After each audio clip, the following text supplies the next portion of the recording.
Nefis also received a true name in her first nightmare.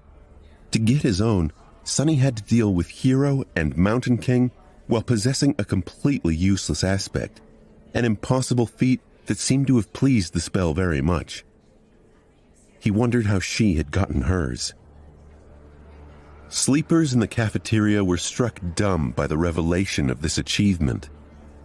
They were staring at the screen with astonishment, fear, and admiration. Listening to their excited whispers, Sunny felt a childish desire to scream, "Me too! I have one too!" But of course he kept quiet. Looking around, he noticed Castor's gaze fixed on the screen. There was a strange, somber expression on the humorous young man's face. But the weird thing about it was that, as far as Sunny could tell, Castor wasn't looking at the line of text containing the true name. Instead, he was staring at the line of text that read, Nefis, as though the girl's actual name held more meaning to him than the one given by the spell. Sunny made note of this fact and wondered if those two might already know each other. Why would a lofty legacy know someone who came to the academy in a police-issued tracksuit? And speaking of Nefis, where was she? Sunny glanced around the cafeteria and quickly noticed the silver-haired girl, who was sitting quietly in a corner with a cup of coffee in her hands. She wasn't paying a lot of attention to the commotion, seemingly immersed in her thoughts. Her gray eyes were serious and distant. Meanwhile, the table across from Sunny was abuzz with the news. One student shook his head. "A sleeper with a true name? That's impossible." The girl next to him leaned in. "It's technically possible. Smile of Heaven received her true name in the first nightmare, I think. But yeah, I'm doubtful." A third student shrugged. "Maybe she lied in the interview." The first boy snorted. "Are you stupid? If it was that easy to deceive the administrators, the crazy pervert from yesterday would have been in the first place instead." Sunny's face twitched. So that was his reputation, huh? The crazy pervert? Making allies was going to be even harder than he feared. The table across from him continued with their chatter. "Well, why don't we just ask her?" Suddenly, there was a deafening silence in the cafeteria. Following the suggestion, sleepers stopped talking and turned around, staring at Nefis. However, no one seemed to have the courage to approach her first. Finally sensing something, she raised her eyes and looked at them with surprise. What?" Even the blind girl, Cassia, turned in the direction of her voice. After a couple of moments, Castor suddenly walked over and made a small bow. "Lady Nefis, I am Castor Lee. I see that your trial went well?" Sunny's brow furrowed.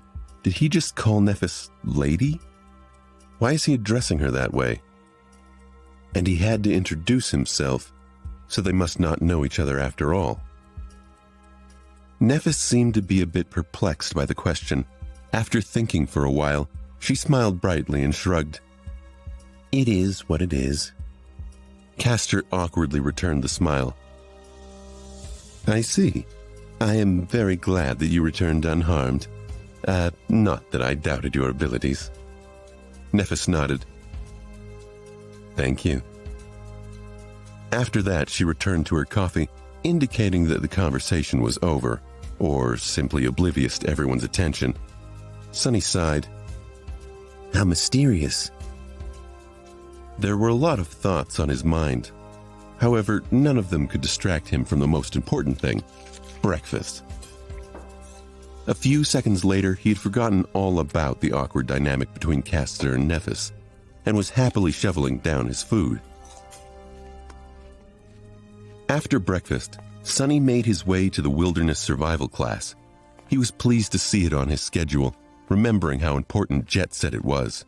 The wilderness survival classroom was spacious and completely empty. Sunny even thought that he was mistaken, but then spotted a gloomy instructor sitting behind a wide wooden desk. Noticing him, the instructor perked up. "Come in, young man." He was a lively old man with messy gray hair. Absent-minded eyes, and a pair of bushy eyebrows that seemed to jump around on their own. "I'm awakened Julius. You can call me Teacher Julius. Sit down, sit down. What's your name?" Sunny obediently sat down. "It's Sunless." Julius raised his eyebrows. "Ah, what an ominous name. But that is good, very good. After all, we have to deal with a lot of ominous things." Sunny carefully looked around. I'm sorry, teacher, did I come too early?" Julius tried to muster a smile. No, you're right on time." Sunny paused a moment. "Are other students late?" The instructor grunted with incredible contempt. "No one else is coming. Those brutes are only interested in swinging their fists and swords around. Very few are smart like you and know the true value of knowledge." Sunny was shocked that this class was that unpopular. He inwardly sighed, hoping that he wouldn't regret the decision to abandon combat training in favor of this course. Julius tried to clear up the foul mood that had overtaken the room. "Say, young man, why did you choose wilderness survival of all things?" There was no point in hiding the true reason. Not that Sunny would have been able to anyway. "The awakened that monitored me during the first nightmare, Master Jet, had advised me to study it above all things." Julius was delighted initially. "Very wise advice. That master truly knows what's important. Wait, did you say Jet?" "Oh." His eyes widened. "Soul Reaper Jet? That murderous savage? Who would have thought that a barbarian like her would know the value of intricate knowledge?" Sunny's curiosity was piqued. What was a Soul Reaper? Jet had seemed kind and welcoming to him, but her name carried a degree of infamy. "Teacher, do you know Master Jet?" Julius carefully looked behind his back before answering. "Who doesn't know the Soul Reaper? She might not be the most powerful awakened out there, but she is certainly one of the most feared. That's because her aspect abilities disregard flesh and target soul cores directly. Which means that no amount of armor, damage resistance, and physical protection can stop them." Julius leaned forward. "The only good thing is that she's young and not likely to become a saint anytime soon. Or even ever. Yes. Luckily, there's a very low probability that she'll ever advance." Sunny blinked. "Why?" Julius looked at him as though trying to comprehend how someone could be so ignorant. "Because of her problematic personality, of course. Who would want to help a psychopathic killer become a saint? You need a team of outstanding companions and a lot of support to attempt to conquer the third nightmare. Soul Reaper Jet isn't... Wait." Suddenly Julius frowned and leaned back. "Why am I gossiping with you? You're too young to know such things. More than that, it's not in my character to badmouth others behind their backs." Sunny thought sarcastically. Apparently not. But he already got a lot of juicy information out of Teacher Julius, so he didn't press the issue. Turns out there was more than one benefit to choosing wilderness survival. Julius cleared his throat. Let's get back to your curriculum. What other courses are you taking?" Sunny sighed. "None. For the next 4 weeks, I'll be fully concentrated on wilderness survival."